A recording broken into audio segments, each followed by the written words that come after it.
Udah ya ini? Terusnya, Stop.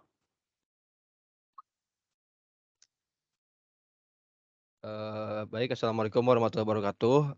Perkenalkan, nama saya Muhammad Rafiansah dengan NIM 2021 31160. Dan saya Christian Luman Gaul dengan NIM 2022 31117. Dan saya Rizaldi Hanif Kautsar dengan NIM 2022 31127. Oke, kemudian di sini kami akan menjelaskan tentang implementasi metode linked list dalam penerimaan dan pengantaran barang.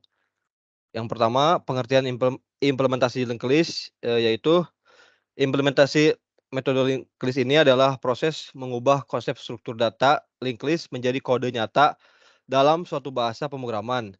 Linked list sendiri adalah struktur data linear yang terdiri dari serangkaian elemen node yang saling terhubung melalui pointer. Dan setiap node ini memiliki dua bagian utama, yaitu data dan pointer ke node berikutnya. Kemudian implementasi linked list ini melibatkan perbuatan struktur node memanipulasi pointer atau referensi antar simpul dan menyediakan operasi dasar seperti penambahan, penghapusan, dan pencarian data. Kemudian ada dua jenis utama linked list. Yang pertama itu singly linked list, yaitu di mana setiap simpul hanya memiliki referensi ke simpul berikutnya, dan double linked list, yaitu di mana setiap simpul memiliki referensi ke simpul sebelumnya dan sesudahnya. Kemudian selanjutnya akan dijelaskan oleh teman saya. Terus implementasi metode linked list dalam penerimaan dan pengantaran barang. Implementasi metode linked list dalam penerimaan dan pengantaran barang melibatkan penggunaan struktur data linked list untuk menyimpan dan mengelola informasi terkait barang yang diterima dan dikirim. Linked list adalah struktur data linear yang terdiri dari serangkaian elemen yang saling terhubung melalui pointer. 1. Struktur data barang. Setiap elemen node dalam linked list akan mempresentasikan suatu barang yang diterima atau dikirim. Kemudian informasi barang seperti ID, nama, pengirim, penerima, alamat, jenis pengirim, dan status barang disimpan dalam setiap node. Terus yang kedua, node linked list. Setiap node memiliki dua bagian utama. Pertama, data ataupun informasi barang, dan pointer ke node berikutnya. Dalam konteks penerimaan dan pengantaran barang, setiap node akan menyimpan data terkait barang dan mungkin memiliki pointer ke node berikutnya jika terdapat lebih dari satu barang. Terus yang ketiga, operasi penambahan dan penghapusan barang. Metode linked list memungkinkan penambahan barang baru ke awal linked list atau ke posisi lainnya.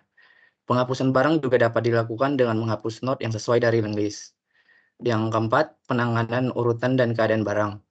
Barang dalam linked list dapat diurutkan berdasarkan beberapa kriteria, seperti ID atau tanggal penerimaan. Kemudian metode linked list juga dapat digunakan untuk mengelola suatu barang seperti dikirim ataupun diterima. Terus selanjutnya, yang kelima, pencarian dan pembaruan data barang. Linked list memungkinkan pencarian barang berdasarkan kriteria tertentu seperti ID atau nama. Terus data barang juga dapat diperbarui atau dimodifikasi sesuai kebutuhan. Yang keenam tuh tampilan daftar barang. Metode linked list memfasilitasi tampilan daftar barang, baik secara keseluruhan atau berdasarkan kriteria tertentu. Data barang dapat ditampilkan dalam bentuk tabel atau laporan sesuai format yang diinginkan. Terus yang ketujuh, manajemen memori. Penting untuk memastikan manajemen memori yang baik, terutama saat menambah dan menghapus barang dari linked list untuk mencegah kebocoran memori. Selanjutnya. Dan di sini saya akan menjelaskan kesimpulan. Dengan menggunakan mengimplementasikan linked list dalam C++ untuk menyimpan dan menampilkan daftar barang. Yang pertama, program menggunakan kelas linked list untuk menambah dan menampilkan barang. Yang kedua, setiap barang dipresentasikan sebagai node dalam linked list. Data barang seperti ID, nama pengirim, dan status disimpan dan ditampilkan sesuai struktur linked list. Yang keempat, program ini memberikan contoh sederhana menggunakan linked list dalam konteks penerimaan dan pengantaran barang. Baik, terima kasih atas penjelasannya.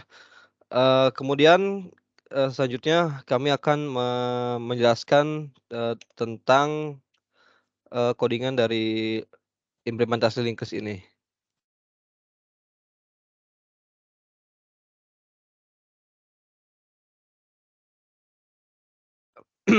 Baik, yang pertama itu ada index header. Index header ini menyertakan pustaka atau library yang diperlukan untuk menggunakan fungsi input/output, yaitu IOStream dan memanipulasi string. Kemudian ada namespace, using namespace std. Ini adalah cara untuk menggunakan semua elemen dari namespace std yang berisi banyak fungsi dan objek standar dalam C++. Kemudian ada kelas barang. Kelas barang ini memiliki beberapa atribut, ID barang, nama barang, dan lain-lain.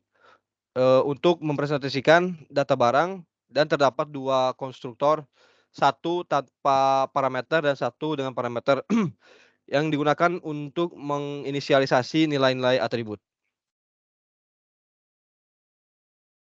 Terus di bagian kelas node itu setiap node dalam linked list akan menyimpan data bertipe barang dan memiliki pointer next ke node berikutnya. Terus ya, di kelas linked list, setiap objek dari kelas ini memiliki atribut head yang menunjukkan node pertama dalam linked list.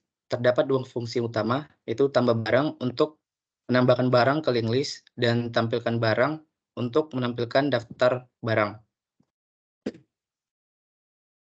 Terus yang keenam, nah di fungsi tambah barang dalam linked list ini membuat node baru, mengatur data barang pada node tersebut, dan kemudian menempatkannya di depan linked list.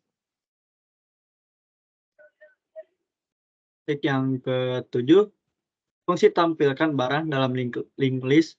Void tampilkan barang,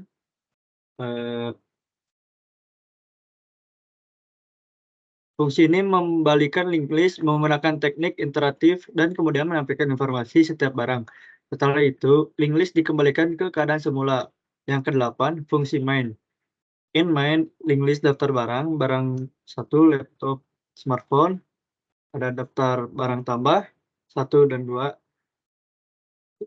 Fungsi main merupakan bagian utama dari program objek daftar barang dari kelas linked list dibuat dan 2 barang ditambahkan ke dalamnya. Setelah itu, daftar barang baik ditampilkan di layarnya.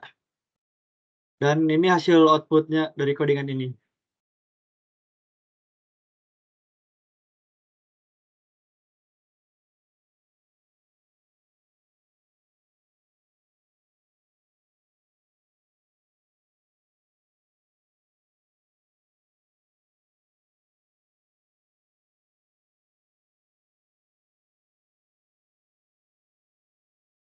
Kita belakangan. Nah,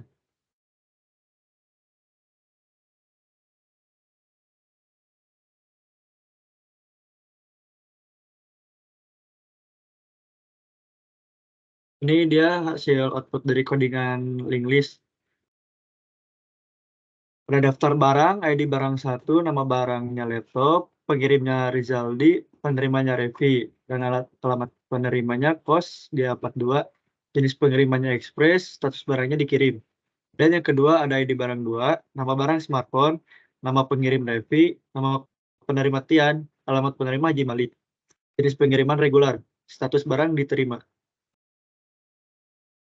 Oke, mungkin itu saja dari kelompok kami. Selebihnya, kalau ada kata yang tidak berkenan, mohon maaf. Assalamualaikum warahmatullahi wabarakatuh.